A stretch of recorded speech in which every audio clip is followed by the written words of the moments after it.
Okay. So my talk is going to be about a simple and approximately optimal mechanism for a buyer with complements. And this is joint work with Alon, Michal, Inbal, and Matthew. So the main point of this talk, the way I see it, is that if you like coffee with cookies, then you should think about complements. This work basically says we can have results about complements also in the revenue domain. So the setting we're going to talk about is a case where we have one bidder and m items, and we want to maximize the expected revenue. We've seen a few talks about this during this week. Andrew talked about it yesterday, and I'm going to talk about similar things. And in this case, the question is, how should the valuation of the bidder be drawn? So if there is only one item, the situation simplifies. You just draw the value of the single item. And for this case, Meyerson solved this problem in 81 and showed that the optimal way to sell this item is to select the price that optimizes this expression, the price times the probability to pass this price. And also, this simple pricing scheme is the best thing that you can do. But when you sell more than one item, the problem becomes multidimensional. And as we've seen this week, and I'm going to repeat this a bit, the problem becomes much more complex even in very mild generalizations. So again, if we ask how should the valuation be drawn, this is not a trivial question for more than one item. And one of the directions that was taken initially by Hart and Nissan is to consider additive valuations where the values of the items are drawn independently. So we have independent distributions for a watermelon, a bag, and a computer, say, and the valuation for a bundle of items is the sum of the values of each item separately. And this simple setting, as we've seen through this week, is already very complex when you're searching for the optimal mechanism. So even for just two items, the optimal mechanism may require randomization. There are some non-monotonicity properties that are observed. Infinite menu size is also a property that shows that the optimal mechanism can be, in some sense, infinitely complex. And even for quite simple settings, it may be hard to find in a complexity sense. So what we did in this community is we took the computer science approach and considered approximation. So how can we approximate this optimal revenue that we can't really achieve using simple mechanisms? And in this talk and in this line of work, there are two central mechanisms that we're studying. The first one is selling the items, each one separately. And the second, this is called SREV. And the other mechanism is bundling all items together and selling them together for a single price, which we use the notation of BREV. And REV is just the optimal revenue. This is what we're trying to approximate. So the first work regarding this setting by Hart and Nissan showed that selling items separately can approximate the optimal revenue up to a log square factor. And if the items are drawn IID, then bundling them together and selling gets you a logarithmic factor. And this was later improved by Li and Yao that showed us a technique called the core-tail decomposition, which provided tight results, namely that selling items separately gets you a logarithmic factor. And if the items are drawn IID, you get a constant factor by bundling the items together and selling. And the somewhat surprising result that came later is that while different items may have a vanishing fraction when you sell them separately, if you consider the better of bundling and selling items separately, then you can achieve a constant fraction of the optimal revenue. So one way to view this result is to say, well, the reason we see either companies selling items separately, like stores, or just like have internet connection that comes with everything, and you have to buy that, or you just have to look for a different company. So the reason that they're using these types of mechanisms is because they actually approximate the optimal revenue.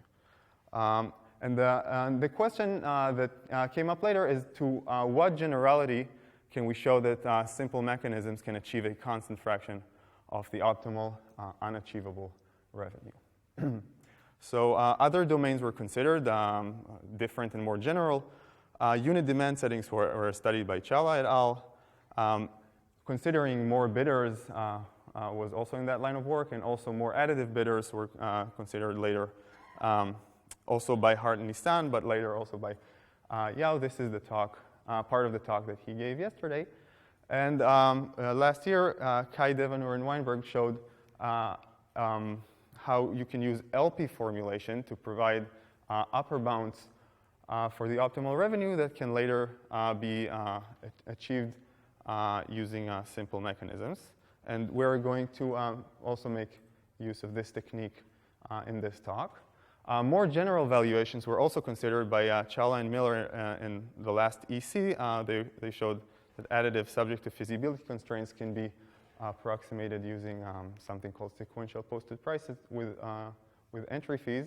And previous to that, a very general result says that if the valuations are drawn in a subadditive over independent items way, which is basically you need some sort of independence in order to achieve any result in this revenue domain. So if the information about the items is drawn independently and roughly then you always get a subadditive valuation, then you can also achieve a constant factor by either selling items separately or bundling them together.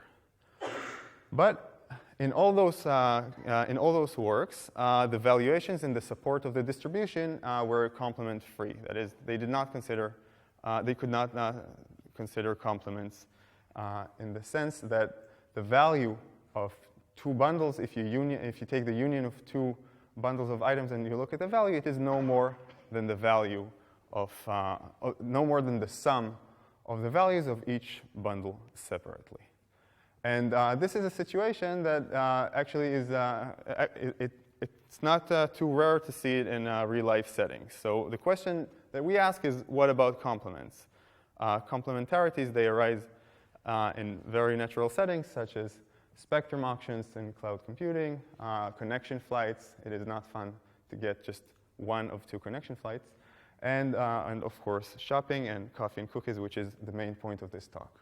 So for example, in cloud computing, if you just buy only memory or only CPU, it is not as useful to you as using CPU and memory together. So complementarities are very natural in a sense, yet they're not as well studied because there are some very strong difficulties in the most general case.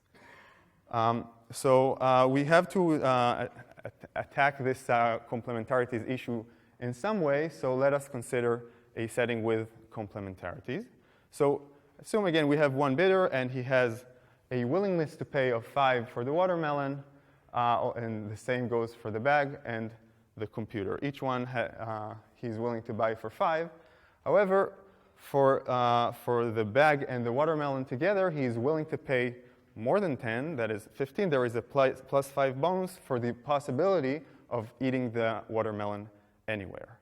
And also, if you take the bag together with the computer, then you can think now, okay, I have a bag. This is nice to have. I have a computer. I can work. But with both the computer and the bag together, I can work in my favorite coffee place. And for that, I'm willing to pay another $5.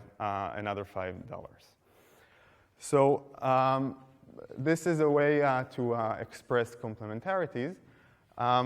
However, the bag may be too small to contain both the watermelon and the bag. And so the value for the entire bundle of items in this case can also be 15. I can value it either for the value of working anywhere or snacking anywhere, but not both because I can't fit both items in the bag. So this is a case where we have both complements and substitutes, and we would like to model this situation. So more formally, the model is as follows. We model complements by giving each subset a possible bonus that is drawn independently. So we have 2 to the m subsets of items. Each one can potentially give us another bonus for an independent reason. And the way we model substitutes is also quite standard. We considered feasibility constraints, that is, a family of subsets of items. And the interpretation is if a set is not feasible, then some of the items inside S are substitutes. The valuation that we get is the value of a set S is going to be the value of the subset of S that is feasible and maximizes the sum of bonuses. So if we think about additive valuations for a second, so additive valuations have no feasibility constraints, and the bonuses go only to singletons, only to sets of size exactly 1. Uni-demand valuations, those that just take that for a set of items, your value is your favorite item within that set. Again, we have bonuses just for sets of size 1, and the feasibility constraints dictate that the feasible sets are of size 1. So in this sense, this model generalizes both additive and uni-demand, and also allows for complements within this model. So the constraints are set and the bonuses randomized, right? The constraints are set, and the bonuses are drawn from a distribution. So the way to interpret the model is to say, okay, the seller doesn't know what kind of buyer is coming. He knows the feasibility constraints, even though, okay, let's just say he knows the feasibility constraints, but he doesn't know what are the values, what are the bonuses that he gets from each activity. How much does he like to work anywhere? How much does he like to snack anywhere? But he does have some prior over this information. This is the distributions. Okay, but thank you for the question. Okay, so just to elaborate a little more, the model interpretation is basically what I just said. So for using exactly the set of items S, an activity gives you another bonus that is independent of all the other bonuses. So for example, for the possibility to snack, you have some value, but if you have 2 watermelons and an umbrella, you have the option of going on a romantic date on the beach, and this is independent of the value you get from this romantic date is independent from the value you get for just snacking. Okay? So you have independent reasons for additional bonuses, and they can allow for complements. The way to interpret the substitutes, let me just repeat, is so if you have the option to work anywhere and you have the option to snack anywhere, however, your bag can't fit both items, then the set of bag, watermelon, and computer is not in your feasible set. So those 2 sets may be feasible, but the set of 3 items is not feasible, and so your value will be just the maximum over the feasible subsets of these 3 items. Okay, so this is the model. And our goal is to approximate the optimal revenue using our mechanism bundling together or selling the items separately. There is one side issue, that is that when we consider valuations that are more general than additive, then selling items separately in this Bayesian setting can be NP hard. So we take the approach that was previously appeared in the work of Rubinstein and Weinberg that says, okay, finding the optimal pricing and also letting the bidder find his optimal set may be hard. So let's consider an item pricing and count revenue from selling an item only in cases where all the sets that I am willing to buy contain this item. So this is a much weaker measure than the optimal revenue from selling items separately, but it is enough to achieve an approximation, and furthermore, it is easy to find prices, so this term is easy to analyze. Now, we need to somewhat bound the degree of complementarity that we allow in the model, because for general valuations that this model allows, there are very bad, there are very strong approximation lower bounds. For the most general valuation in this model, for the most general distribution in this model, the revenue approximation is very low, it's very trivial, but we don't see complementarities in the most general sense arise in real-life settings. It is reasonable to say, let's bound the degree of complementarity that we allow and see how this degree of complementarity trades off with the approximation ratio that we can achieve with the mechanisms of selling separately and bundling. So our job is to see how a degree of complementarity trades off the power of SREV and BREV. So this approach was taken in the past in the social welfare domain. So here are a few hierarchies that were considered previously. So assume that there is some W that gives a non-negative value for each subset of items, and the valuation is just the sum of the valuation for a set of items S is just the sum over the subsets of S. So you sum over the subsets of S and take the weights that W gives those sets. So you can think of W as a weight function over the hyperedge, over the hypergraph where the items are the nodes and the hyperedges are the subsets of items. So for this setting, the positive hypergraph D hierarchy that was considered by Abram Babayev, Dugmin, Roughgarden said, let's look at the size of a hyperedge. If we look at valuations of this sort, and W is non-zero only for sets that are of size at most D, then this valuation is in PhD. A slightly, somewhat more sensitive hierarchy was considered recently by Feldman et al. This is a last EC paper. Instead of looking at the size of the hyperedge, the question is, for each item, how many neighbors does this item have in the hypergraph? In other words, if a valuation is in PSD, if every item J has at most D other items that are together in a subset that has a positive bonus, has a positive weight. So if there is at most D items, then this valuation is in PSD. And another hierarchy that was considered before in 2013 by Feze and Isaac is the supermodular degree, which roughly measures the distance of a function from being submodular.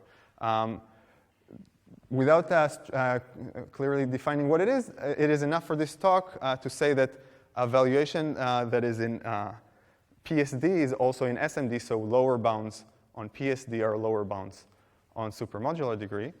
And the lower bounds that we have, this is not the main part of the talk, but we can see that the previous hierarchies have very strong lower bounds. For example, for PhD valuations, already for D equals 2, the maximum of SREV and BREV can't approximate better than an M fraction of the optimal revenue, and this goes even lower for larger Ds. And for the slightly refined PSD hierarchy, the lower bound grows roughly exponential with the degree. So we need to find a more refined hierarchy that will show us a clear trade-off between the power of SREV and BREV and the optimal revenue, and we want upper bounds. The lower bounds are just a negative result.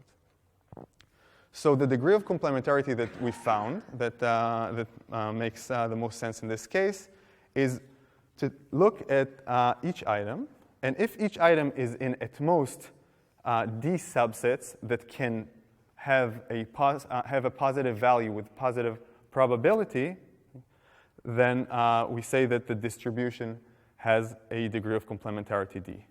So for example, if F is a product distribution over subsets, and the subsets that can have a positive bonus are these subsets, then F has a degree of complementarity 3 because, for example, the watermelon appears in 3 different subsets, and also the bag appears in 3 different subsets. And so the degree of complementarity here is 3. Was this clear? I hope. OK. So the main theorem of this paper is that for the model that we define, we have feasibility constraints and we have product distribution over subsets. The valuation that is constructed using this feasibility constraints and using the bonuses. So for this case, if a distribution has a degree of complementarity D, then the better of bundling together and selling separately in a rather weak sense achieves a D approximation of the optimal revenue. And this is the first result that accounts for complementarities in the revenue domain. So in the remaining time that I have, I'm going to talk a little bit about the proof. So just to simplify things a bit, let's consider that there are no feasibility constraints. The feasibility constraints are manageable in techniques that appeared previously. So our approach is to use the duality approach by Kai Devanur and Weinberg. So in their approach, they write a revenue maximizing LP, and in their paper they considered items that are drawn independently. To achieve an upper bound in our case, we had to consider the activities or the hyperedges to be to have independence, and then we could formulate a benchmark, an upper bound for the optimal revenue in our case. And as with their case, the upper bound decomposes to 3 components. One is called opt copies, and then we have a core and a tail. And I'm mostly going to talk about this opt copies piece component because this is where the complementarities actually become the challenge. So what is this opt copies? Well, the way that the LP formulation is done, this actually translates exactly to the optimal revenue in a single-dimensional environment. And for single-dimensional environments, we can use Meyerson's theory to get a better understanding. So in our case, the optimal revenue is, in our case, opt copies is the optimal revenue from a setting where there is a single item, and for every subset that has an independent distribution for the bonus is now associated with a bidder. So for every subset that had a possible bonus, there is now a new agent, and the value of this agent for the single item for sale is drawn exactly from the distribution of the subset. So for this setting, Chawla, Hartline, Malek, and Sivan in 2010 showed how simple, something called ex ante relaxation, or other names in other ways of stating it. We are able to upper bound the optimal, this opt copies term using possibly randomized pricing. So the theorem states that there exist possibly randomized prices, one for each subset of items in our case, such that if we use these prices and we could price bundles, then this bundles pricing could achieve more revenue, and moreover, the probability of sale is low, is bounded by 1. And the problem now is that if the T's were just of size 1, if they were just items, then we would have no problem at all, because we could just use this exact item pricing to upper bound opt copies. But since we started from a setting where we consider subsets of items, then these prices are bundle prices and not item prices. And we want to use item prices or the grand bundle for a single price to upper bound this term. So our challenge is to find good pricings that are able to approximately upper bound opt copies, and they're manageable prices that we can price items. So just to elaborate a little more, so if we had the ability to price bundles and suppose that these are the prices that we would like to give the bundles, then we can see that those three bundles that are pointed with arrows somewhat have interference between them, because we want to price a bundle of a bag and a watermelon for 5, but each part of the bundle we want to price for less than 2.5. So there is some sort of interference that we have to somehow resolve. And to do this, we take the following approach. We say, suppose that we have a good set of bundles, not all bundles, but just some of them. And by good, I mean that each bundle TI has one special item that is not in any of the other TIs. So we have a subset. We have some set of bundles T1 to TK, and each TI has one item that is not in any of the other bundles. In this case, item pricing would be easy. We would just take this special item and give it the bundle price and price the rest of the items at 0. And then when the buyer would want this to buy this bundle, he would just buy this one item and the rest of the bundle for just this item for the bundle price and the rest of the items for 0. So for these prices, we can actually use item pricing to achieve the bundle pricing that we wanted. So the problem reduces to find good sets of bundles that also, we want a good set of bundles that also achieves a good revenue. So I'm running a little bit out of time. So we have this neat little algorithm that what it basically does, it takes all the subsets that have positive probability of positive value, and we partition all the subsets to sets of bundles such that each set of bundles is good in the sense that I said before. Each set of bundles, in each bundle there is a special item. And also, we don't have too many sets. We partition all subsets to sets of bundles, and in each, and there are not too many sets of bundles. Namely, there is only, at most, D. So maybe just go over the algorithm and skip the proof. So basically what we do is just every time we iterate over all subsets, and we ask for each subset, are you violating this property? Do you not have a special item? If you do not have a special item, that means that the remaining subsets are covering all the items. So we remove this set, and we are left with less sets that are covering all the items. At the end of this process, we're going to have a good set of bundles. And now we just have to repeat this process, and we can show that this doesn't repeat more than degree of complementarity times.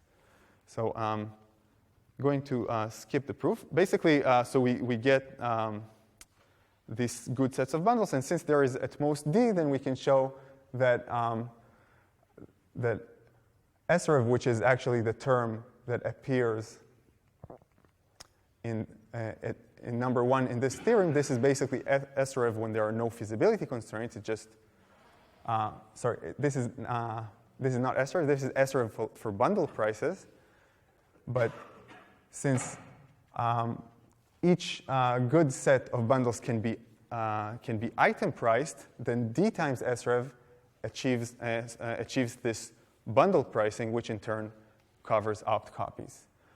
For the rest of the analysis, we have this core and tail, and we use similar techniques that were used in Kai, Devano, Weinberg, and Rubinstein, Weinberg to manage upper bounds using concentration bounds, and also this tail can be somewhat has a very low probability of appearing, and For those who are familiar, this is not exactly the same tail as the core tail decomposition. It's even smaller, so we can just bound it all using BREF.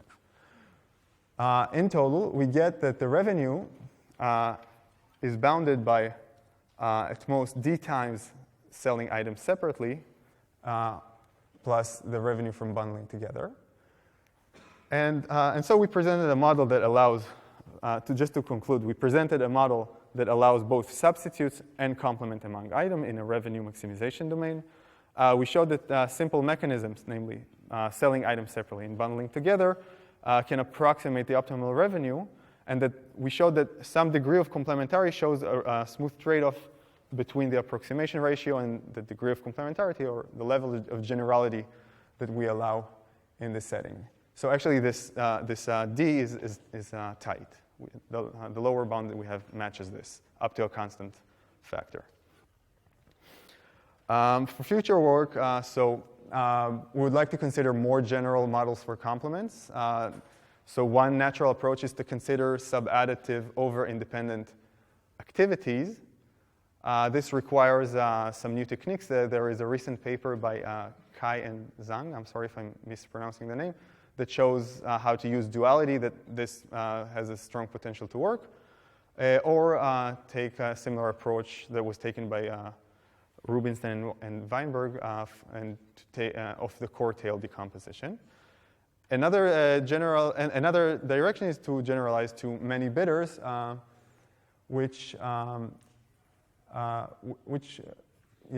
both techniques have the option that, to generalize, but